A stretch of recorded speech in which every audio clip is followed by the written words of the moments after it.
एक दिन कॉलेज में प्रोफेसर ने विद्यार्थियों से पूछा कि इस संसार में बुराई का अस्तित्व है या नहीं। सभी ने कहा हाँ। प्रोफेसर ने कहा कि इसका मतलब बुराई था ही और है ही और रहेगा भी।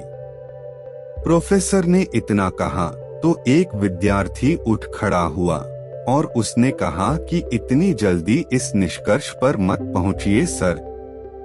प्रोफेसर ने कहा क्यों? अभी तो सबने कहा है कि बुराई का अस्तित्व है ही। विद्यार्थी ने कहा कि सर मैं आपसे छोटे छोटे 2 सवाल पूछूंगा, फिर उसके बाद आपकी बात भी मान लूंगा। प्रोफेसर ने कहा तुम बंटी की तरह सवाल पर सवाल करते हो। खैर पूछो। विद्यार्थी ने पूछा सर क्या दुनिया में ठंड का कोई वजूद है? प्रोफेसर ने कहा बिल्कुल है, 100% है।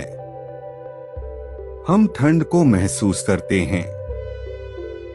विद्यार्थी ने कहा नहीं सर, ठंड कुछ है ही नहीं। ये असल में गर्मी की अनुपस्थिति का एहसास भर है। जहां गर्मी नहीं होती वहां हम ठंड को महसूस करते हैं। प्रोफेसर चुप रहे। विद्यार्थी ने फिर पूछा सर क्या अंधेरे का कोई अस्तित्व है? प्रोफेसर ने कहा बिल्कुल है। रात को अंधेरा होता है? विद्यार्थी ने कहा नहीं सर, अंधेरा कुछ होता ही नहीं। ये तो जहां रोशनी नहीं होती वहां अंधेरा होता है। प्रोफेसर ने कहा तुम अपनी बात आगे बढ़ाओ। विद्यार्थी ने फिर कहा सर आप हमें सिर्फ लाइट एंड हीट, प्रकाश और ताप ही पढ़ाते हैं। आप हमें कभी डार्क एंड कोल्ड, अंधेरा और ठंड नहीं पढ़ाते। फिजिक्स में ऐसा कोई विषय ही नहीं। सर ठीक इसी तरह अस्तित्व में सिर्फ अच्छी चीज है।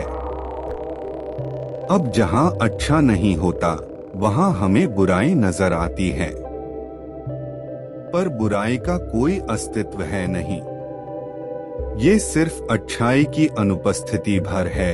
दरअसल दुनिया में कहीं बुराई है ही नहीं। ये सिर्फ प्यार, विश्वास की कमी का नाम है। जिंदगी में हमेशा अच्छा बनने का और अच्छाइयाँ बांटने का प्रयास कीजिए।